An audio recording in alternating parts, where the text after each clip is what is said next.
এতক্ষণ ধরে অপেক্ষা করছি আর তুমি শুনলাম মা তোমাকে গিফট দিয়েছে। মা আবার ও ডায়েরি দিয়ে, এই এটা তো পুরনো ডায়েরি, মানে আমি ঠিক বুঝলাম না, মা তোমাকে পুরনো ডায়েরি গিফট করেছে? মা না, আর মাথাটাও গেছে, কি যে করে না। আচ্ছা বুঝলাম, এইসব কথা ছাড়ো, আজকে আমার তোমার সাথে অনেক কথা আছে বুঝলে। না মানে আজকে বলছিলাম, আজকে তো আমাদের প্রথম রাত একসাথে এখানে। না মানে ফুলসজ্জার মতো সাজানো হয়নি ঠিকই, কিন্তু চিন্তা করো না, মানে ম্যানেজ হয়ে যাবে তাই না? সবটাই মানে রোমান্টিক একটা মুড। হ্যাঁ, মা আমাদের দুজনকে গিফট দিয়েছেন। মানে ও সেই জন্য কি দুটো ডায়েরি? এবার থেকে এবারের এক একটা স্বপ্ন পূরণ করে এই ডায়েরিতে দাগ দেব। এবার থেকে এবারের প্রত্যেকটা স্বপ্ন পূরণের দায়িত্ব আমাদের। শ্রী, এটা স্বপ্ন না দুঃস্বপ্ন? এখানে তো সব পাওনাদারদের নাম লেখা আছে, মানে কে কত টাকা পাবে সেসব হিসেব লেখা আছে। তা মানে মা না প্রথম দিনকে এইসব মানে আমার ভালো লাগে না। রাজ, আমাদের কাঁধে এখন কত দায়িত্ব জানো তো? অনেক দায়িত্ব আমাদের। পাওনাদারদের হিসেব মেটাতে হবে, বাড়ির প্রত্যেকটা মানুষের খেয়াল তো আমাদেরই রাখতে হবে। আর এই যে তুলি যাতে ঠিক করে কলেজের পড়াশোনাটা শেষ করতে পারে, আমাদেরই তো দেখতে হবে নাকি? আর আমি ভাবছিলাম বাদুরকে না খুব ভালো একটা জায়গায় হাতের কাজে ট্রেনিংয়ের জন্য অ্যাডমিশন করাবো। আর মায়ের যে রোগটা রয়েছে না, ঘুমের মধ্যে হাঁটাচলা করার, তার চিকিৎসা তো আমাদেরই করাতে হবে তাই না রাজ? আর জানো তো রাজ, মার না খুব ইচ্ছে পুরীতে জগন্নাথ দেবের দর্শন করবেন। একবার পুরী নিয়ে যাবো। হ্যাঁ, বাড়ির প্রত্যেকটা মানুষের খেয়াল রাখতে হবে আমাদের। সব স্বপ্ন আপনাই পূরণ করব। আজ আমরা বাড়িতে আলুর চচ্চড়ি খাচ্ছি ঠিকই, তবে একদিন যেন বাড়িতে ইলিশ মাছ ঢোকে।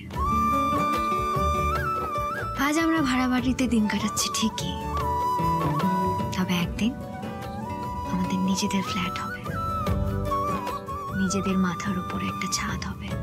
আর এভাবে একটু একটু করে ছোট ছোট স্বপ্নগুলো পূরণ করে আমরা ধীরে ধীরে আমাদের বড় স্বপ্নের দিকে এগিয়ে যাব। আমি তোমায় বলছি রাজ, আমরা দুজনে থাকলে সবকিছু করে নেব।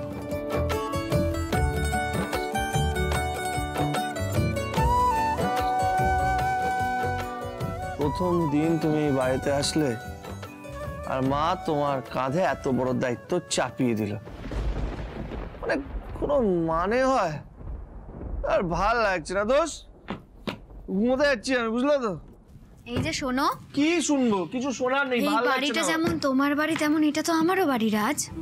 দুজন মিলে টিম করে করলে দেখবে সবটা হাসি মুখে মেনে নিতে পারবো। কি হাসি মুখে? আর দেখি ডায়েরি দুটো দাও তো। দাও। শোনো, আমি ঘুমোতে যাচ্ছি না, যাই না, মানে কি হবে কি হবে না, আজকে ঘুমিয়ে নি, যাই ঘুমোতে যাই, আর ভাল লাগছে না।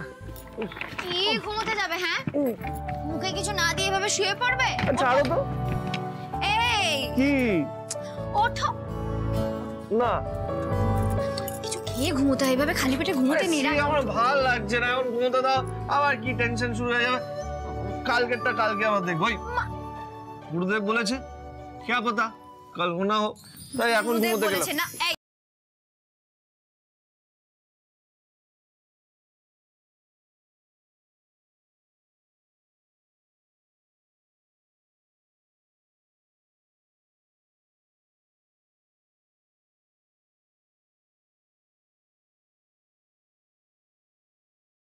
বাপটা কোথায় গেল কে জানে, এখনো ফিরলো না। কে জানে বাবা, আর সব ছাই পাশ খেয়ে আসবে না তো? দে তেরিকা।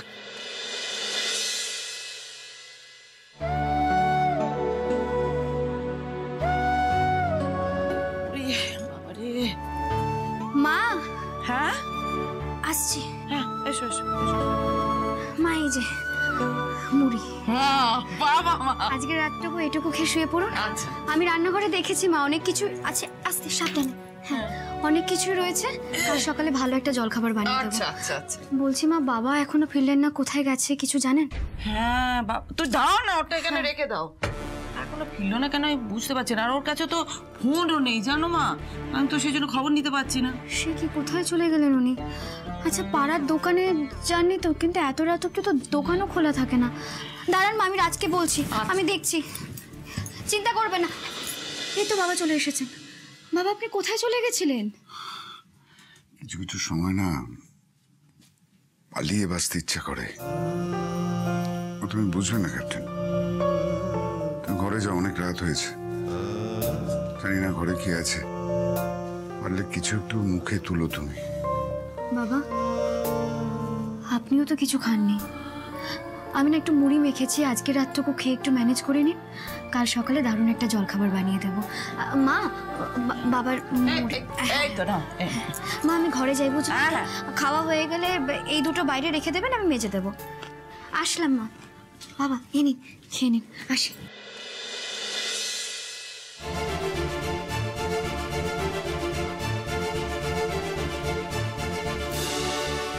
গোগ্রাসে গিলছো, তোমার লজ্জা করে না শুভা? তুমি কি মেয়েটাকে এই বাড়িতে নিয়ে এসেছো হাতুড়ি হেসেল খেলার জন্য? সংসারে থাকলে এরকম কাজ করতে হয়, যেটা বুঝো না সেটা নিয়ে কথা বলো না। কি আমি কিছু বুঝি না? তুমি সব কিছু বুঝো তাই তো? সব বোঝো তুমি। ভেবেছিলাম আমার ফিরবই না বাড়িতে। মদন বাড়িতে এসেছে, হুজ্জুতি করলো। এই বৌমা ছিল বলেই কিন্তু তুমি চাবিটা ফেরত পেলে। ও আসার সঙ্গে সঙ্গেই তুমি ওর থেকে টাকা নেওয়া শুরু করে দিলে। ছি ছি শোনা, তুমি একবারও ভাবছো না যে দিনের পর দিন ওর চোখে আমরা কতটা ছোট হয়ে যাচ্ছি? ছোট বড় হওয়ার কোনো কথাই নেই। আরে বাবা, ওরাও তো রাজবাবাকে বড় ব্যবসাদার ভেবেছিল, আমিও ভেবেছিলাম ওই মেয়েটা ম্যানেজার, সেই জন্যই তো বিয়েটা হয়েছে। তো ওরাও ঠকেছে, আমরাও ঠকেছি। অত মান অপমান ভাবলে চলে না। লক্ষ্মী ঘরে এসেছে, পায়ের ওপর পা তুলে আরাম করো। হ্যাঁ না মুড়ি খাও। তুমি দুপাতলে নৃত্য করো, সেটা আরো বেশি আনন্দের হবে। ধ্যাৎ! এটাকে শোষণ বলে শুভা, এটাকে শোষণ বলে। তুমি সম্পর্কে ওর শাশুড়ি, বয়সে অনেকটা বড় বলে তুমি যা খুশি তাই করছো। আমি তো এটাকে সাপোর্ট করছি না। আমি তোমাকে বলে দিচ্ছি শুভা, এর পরিণাম কিন্তু ভালো হবে না। কি ভালো হবে না? সঙ্গে আমার কথা হয়ে গেছে। ওকে আমি আমার সব স্বপ্ন পূরণের দায়িত্ব দিয়েছি। দেখ বাবা, হাসিমুখে সব স্বপ্ন পূরণ করবে। হ্যাঁ হ্যাঁ, সেই তো তোমার এই বড় বড় দিওয়া স্বপ্ন পূরণ করতে গিয়ে একটা মেয়েকে বাড়িতে নিয়ে এসে তুমি তার বলিদান দিচ্ছ। তুমি কিন্তু ভুলেই যাচ্ছ ও আমাদের একটা মেয়ে। তোমার জন্য, তোমার এই বড় বড় দিওয়া স্বপ্ন পূরণের জন্য ওর যে নিজের স্বপ্নগুলো আছে সেগুলো ত্যাগ করতে ও বাধ্য হবে। শুভা, মা হয়ে তোমার কি একটুও খারাপ লাগবে না? চুপ কর বাবা রে, লাগছে না।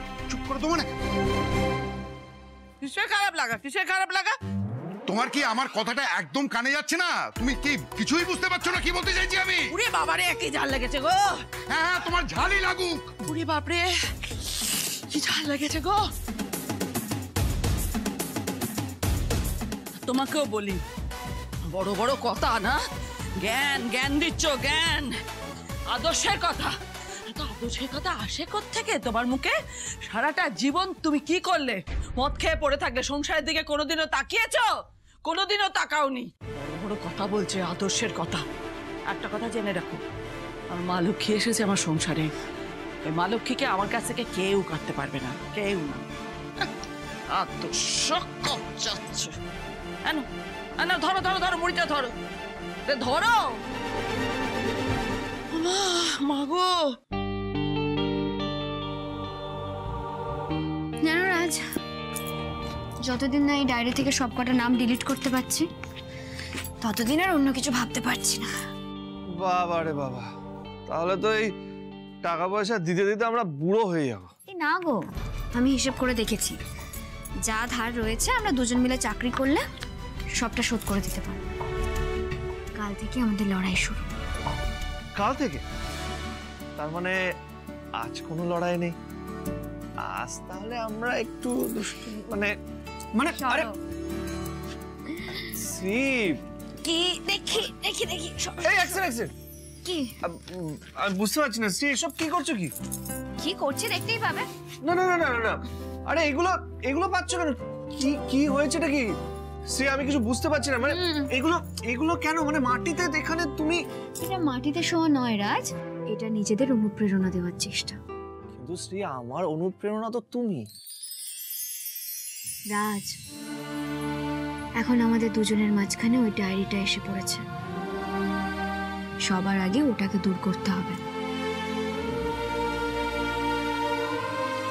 মানে কি? আমি ঠিক আছে, বুঝে গেছি বুঝে গেছি, কিছু করার নেই।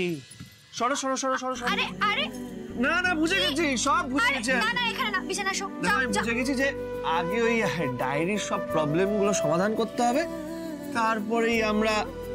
কিন্তু তুমি না একটা ব্যাপার বুঝতে পারছো না, তুমি মাটিতে শোবে আর আমি খাটে শোবো, মানে এরকম হলে তো আমাকে সত্যি সুইসাইড করতে হবে।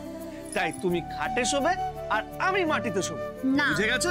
একদম এটাই ফাইনাল। আমি এখানে শোবো। Good night. চলো চলো, কাল সকালে কথা হবে, কাল সকালে কথা। আরে গুড নাইট। এই রাজ,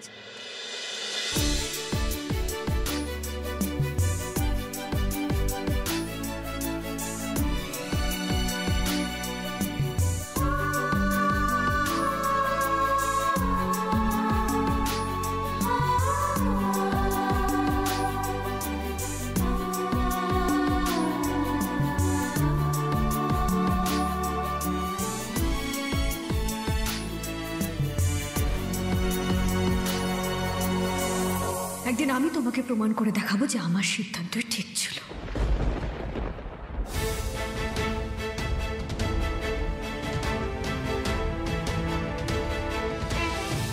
তোমাকে অনেক কিছু বলতে ইচ্ছে করলেও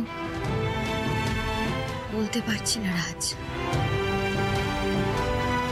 কাল থেকে আমাদের যুদ্ধ শুরু। এবার আমাকে প্রমাণ করতে হবে আমরা সত্যি স্বামী স্ত্রী হওয়ার যোগ্য।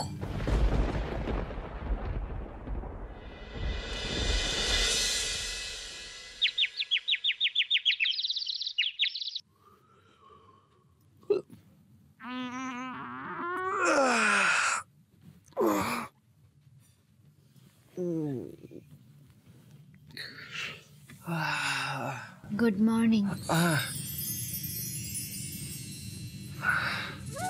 তুমি তো জানো রাজ, তুমি সিঁদুর না পরিয়ে দিলে আমার দিনটা শুরু হয় না।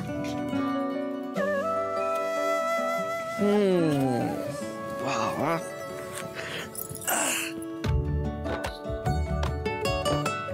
আপনি তো দেখছি বেশ রোমান্টিক। প্রথমে এতটা বুঝিনি। আমাকে বোঝা এখন অনেক বাকি আছে, বুঝলেন মশাই?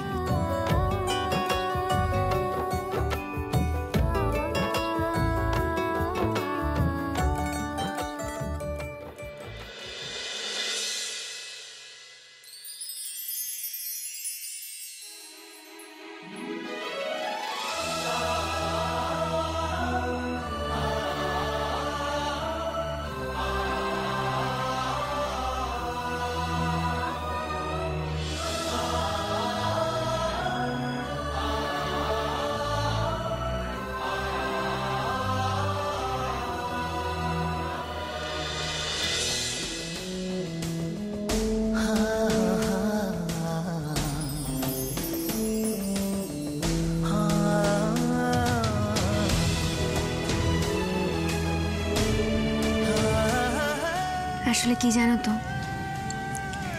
সিঁদুর পরিয়ে দেওয়া মানে ভালোবাসা দিয়ে অনেক দায়িত্ব কাঁধে তুলে নেওয়া। রোজ সকালে একবার করে সেটা মনে করে নিতে চাই। আর তাছাড়া তুমি সিঁদুর পরিয়ে দিলে না, একটা ব্যাপার হয়। একটা ব্যাপার তো আছেই। কাল কি বলেছিলাম মনে নেই? হ্যাঁ শোনো, ফ্রেশ হয়ে এসো তাড়াতাড়ি। হ্যাঁ, অনেক কাজ আছে আজকে। না না, সেটা তো বুঝলাম, কিন্তু আজকের প্ল্যানটা কি? প্ল্যানটা হচ্ছে চাকরি জোগাড় করতে হবে। আমি বেশ কয়েকটা জায়গায় ইন্টারভিউ দেবে, একটা না একটা চাকরি আমি নিশ্চয়ই পেয়ে যাবো। এটা কিন্তু ভালো আইডিয়া। আমিও ভাবছি আজকে ইনভেস্টরদের সাথে দেখা করে নেবো, কেউ না কেউ তো আমাকে ফান্ড করতে রাজি হয়েই যাবে। জানো তো রাজ, এই যে এতগুলো দাগ রয়েছে, আমি ঠিক করেছি প্রত্যেক দিন একটা করে নাম এখান থেকে কেটে দেব। আর সেটা না শুধুমাত্র স্পোকেন ইংলিশের ক্লাস করেই সম্ভব না, একটা মোটা মাস মাইনের চাকরি চাই। হ্যাঁ, এটা তো চাই চাই। আর এই দুঃস্বপ্নটাকে শেষ না করে দিলে স্বপ্ন দেখা শুরু হবে না। হ্যাঁ, একদম ঠিক বলেছ। মানে এইসব হলেই মানে এই নিচে ওপরে এইটা বন্ধ হয়, মানে একসাথে। বুঝেছি, মানে যাও ফ্রেশ হয়ে এসো, আজ আমি সবার জন্য একটা দারুণ জলখাবার বানাবো। আরে যাও।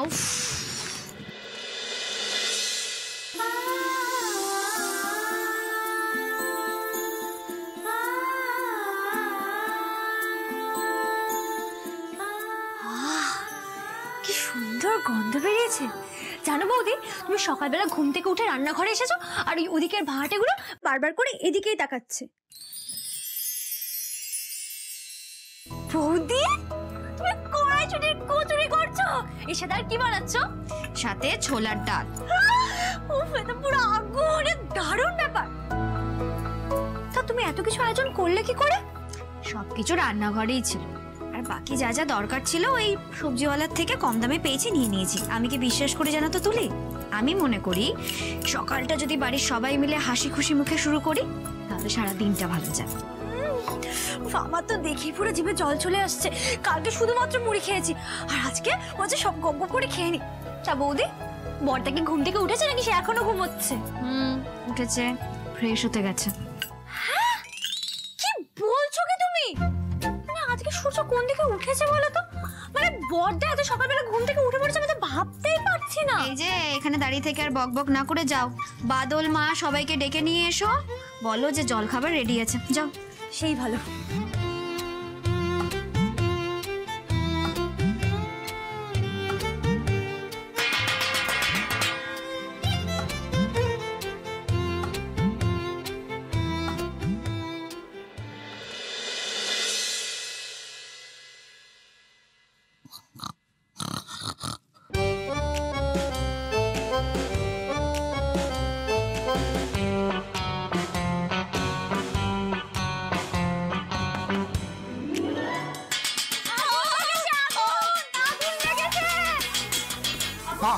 আগুন! আগুন! কোথায় লেগেছে আগুন? আগুন! এই বাদল! এই রাজ! আমার বালতি করে জল নিয়ে আয়! আগুন লেগেছে! এই কোথায় লেগেছে আগুন? আগুন! আগুন! এই ঘরে কোথায় লেগেছে আগুন? কোথায়? রান্নাঘরে আগুন লেগেছে, রান্নাঘরে। রান্নাঘরে?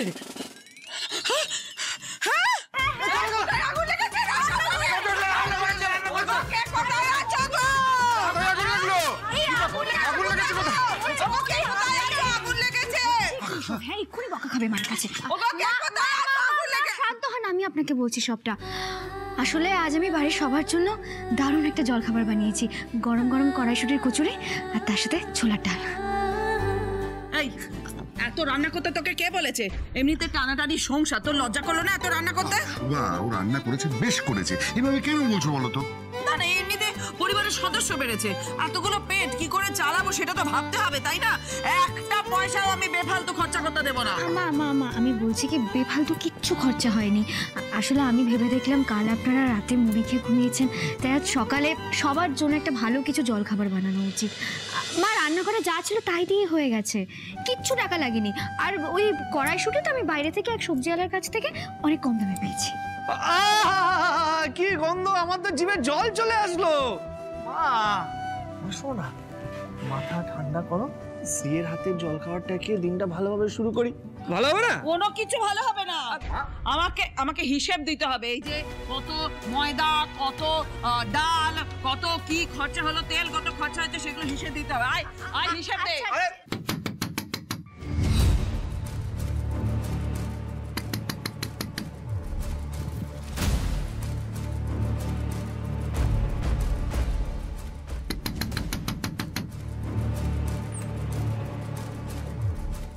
Good morning. গুড মর্নিং বৌদি। কি ব্যাপার সোমা, এখনো তুমি ঘুমোচ্ছ? ব্রেকফাস্ট করবে না? ঘুমাতে দাও না বৌদি, কতদিন ঠিক মতো ঘুমাইনি বলো তো, পরে খেয়ে নেবো। বেশ ঠিক আছে, কটা মাস ঘুমিয়ে নাও। 3 মাস বাদে তোমার দিদি এ বাড়িতে ফিরে এলে কি হবে কে জানে। মানে দি ভাই সত্যি 3 মাস বাদে এই বাড়িতে ফিরে আসবে? ওমা, মা তো বললেন, তুমি তো শুনলে, বললেন না?